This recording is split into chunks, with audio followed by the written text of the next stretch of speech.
Okay, चलिए इसमें dive in करते हैं। आज के इस एक्सप्लेनर में हम एक ऐसी फिलॉसफी के बारे में बात करने वाले हैं जिसे पॉप कल्चर में अक्सर बहुत ही गलत समझ लिया जाता है। जी हां, हम बुद्धिज्म के सबसे मूल framework the four noble truths यानी 4 आर्य सत्य के उन लेयर्स को हटाने वाले हैं जो आमतौर पर छुपे रह जाते हैं। हम यहाँ सदियों पुराने टेक्स्ट्स, ट्रांसलेशंस और इसके इतिहास के बारे में स्कॉलर्स की डीप रिसर्च पर आधारित एक सफर पर निकलेंगे। तो बिना किसी देरी के शुरुआत करते हैं। आज हम क्या क्या कवर करने वाले हैं उस पर एक जल्दी से नजर डाल लेते हैं। पहले द कोर 4 रियलिटीज, फिर लॉस्ट इन ट्रांसलेशन, उसके बाद हिस्ट्री एंड एवोल्यूशन और आखिर में ट्रेडिशनल वर्सेस मॉडर्न व्यूज। जैसे जैसे हम आगे बढ़ेंगे आप देखेंगे कि कैसे हम एक बेसिक मेडिकल एनालॉजी से शुरू करके कॉम्प्लेक्स ग्लोबल डिवाइड्स तक पहुंचेंगे। तो चलिए शुरू करते हैं अपने पहले हिस्से से। Number 1, the core 4 realities, the baseline framework. अब इस बेस फ्रेमवर्क को समझने के लिए आइए एक बहुत ही शानदार और याद रहने वाले एंकर का इस्तेमाल करते हैं। 1882 में स्कॉलर हेनरिक कर्न ने इस दर्शन को आसान बनाने के लिए एक बहुत ही ब्रिलियंट तुलना की थी। उन्होंने बुद्धा को एक फिजिशियन यानी एक डॉक्टर के रूप में देखा। सोचिए, अगर बुद्धा एक डॉक्टर हैं तो पहला सत्य दुखा उनका डायग्नोसिस है यानी बीमारी को पहचानना। समुदाय उस बीमारी का कॉज यानी कारण है। निरोधा उनका प्रोग्नोसिस है जो बताता है कि हाँ, इसका इलाज बिल्कुल संभव है। और चौथा मग्गा उनका प्रिस्क्रिप्शन या औषधि है। और ये कितने बेहतरीन तरीके से समझाता है कि शुरुआती स्कॉलर्स ने इन गहरे सत्यों को कितना सिस्टमैटिक ढंग से दुनिया के सामने रखा। ये जो चौथा सत्य है यानी मग्गा, जिसे हमने प्रिस्क्रिप्शन कहा, ये दरअसल नोबल 8 फोल्ड पाथ है। ये एक स्टेप बाय स्टेप तरीका है जिससे एक प्रैक्टिशनर आगे बढ़ता है। स्टेप 1, ये समझना कि दुनिया क्षणभंगुर है। स्टेप 2, अपने अंदर अनुशासन और माइंडफुलनेस लाना। स्टेप 3, डिजायर्स या क्रेविंग से खुद को अलग करना। और स्टेप 4, और यहाँ ध्यान दीजिएगा, इसका आखिरी मकसद सिर्फ इस लाइफ में चिल करना नहीं है। ट्रेडिशनल टेक्स्ट के मुताबिक इसका लक्ष्य पुनर्जन्म यानी रीबर्थ और असंतोष के इस चक्कर को, जिसे संसारा कहते हैं, हमेशा के लिए खत्म करना है। अब आते हैं अपने दूसरे सेक्शन पर। Number 2, lost in translation, stripping away preconceptions. अब हम भाषा की उन कॉम्प्लेक्सिटीज की तरफ मुड़ते हैं जहां सबसे ज्यादा कंफ्यूजन होता है। जब शुरुआती दौर में इन टर्म्स का अंग्रेजी में ट्रांसलेशन हुआ तो इनके एक्चुअल फिलॉसफी को लेकर काफी बड़ी गलतफहमियां पैदा हो गईं। लीजिए सबसे पहला शब्द दुखा। इसे इंग्लिश में अक्सर सफरिंग यानी पीड़ा के रूप में ट्रांसलेट कर दिया जाता है, लेकिन एकेडमिक रिसर्च कहती है कि ये टर्म एक्चुअली दुष्था यानी अनस्टेबल होना या फिर रथ के पहिए के खराब धुरे यानी बैड एक्सल होल से आया है। इसका डीप मतलब है इनकेपेबल ऑफ सैटिस्फाइंग या एक बुनियादी रगड़, यानी जो चीजें हमें खुशी भी देती हैं उनमें भी एक फ्रिक्शन है क्योंकि वो टेम्पररी हैं। तो दुखा सिर्फ रोना धोना नहीं है, ये लाइफ का एक फंडामेंटल फ्रिक्शन है। फिर आता है आर्य सत्य।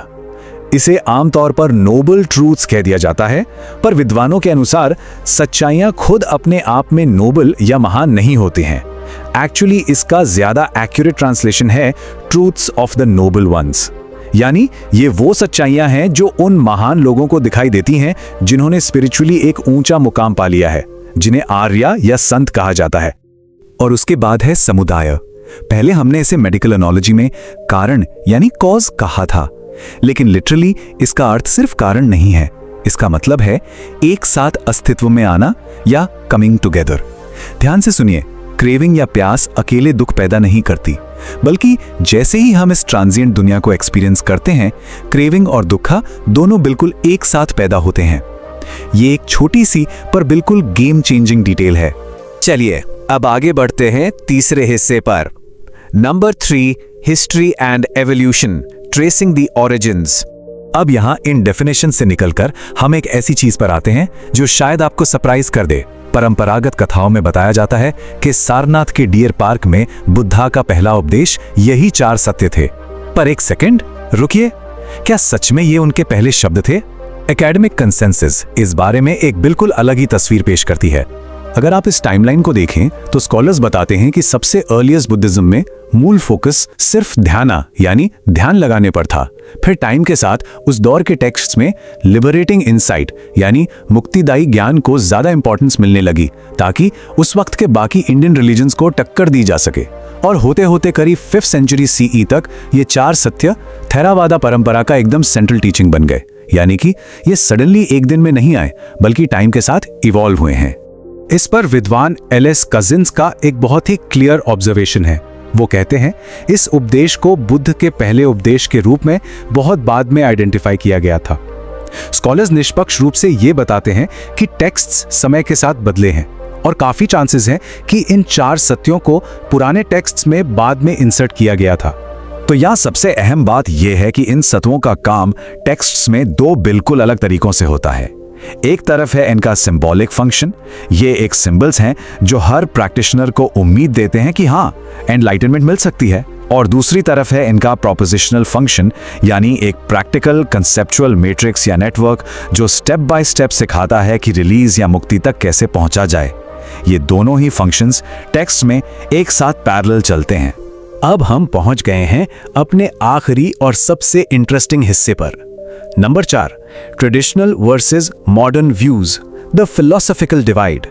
मॉडर्न एरा में आते आते कल्चर्स में कितना बड़ा डिफरेंस आ गया है, जरा इसे देखिए। ट्रेडिशनल एशियन बुद्धिज्म, जिसे भिक्षु बोधि जैसे स्कॉलर्स सपोर्ट करते हैं, उसका मेन गोल एस्केटोलॉजिकल है। उनका क्लियर फोकस है कर्मा, रीबर्थ और संसारा के इस चक्कर को पूरी तरह एंड करना। वहीं उसके ठीक ऑपोजिट मॉडर्न वेस्टर्न बुद्धिज्म को देख लीजिए, खासकर विपस्सना मूवमेंट।